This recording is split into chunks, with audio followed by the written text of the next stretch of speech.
In this exercise, we need to write a program that takes two arrays A and B of length n, storing integer values, and return the dot product of A and B. So the dot product is going to be a new array C of length n, such that each element of C is the product of the corresponding element in A and B.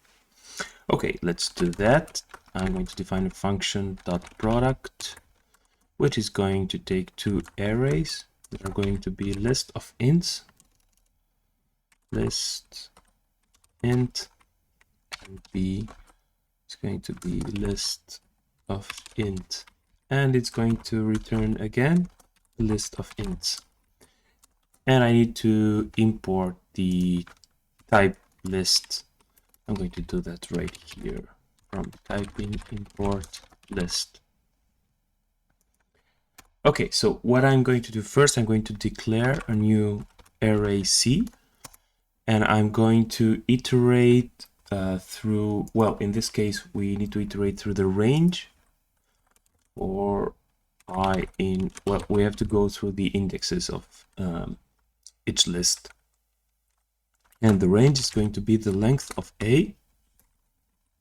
It could also be the length of B, since the length should be the same for this to work. And I'm going to append to C the product of AI with BI to produce the new array. And in the end, I'm just going to do return C.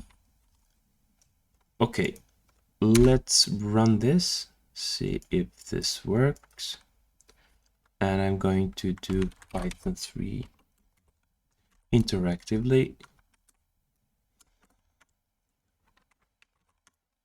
Okay, let's run dot product,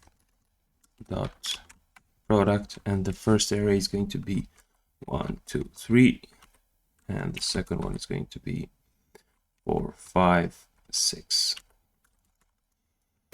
And we get, 4, 10, 18. Yeah, that's it for this one.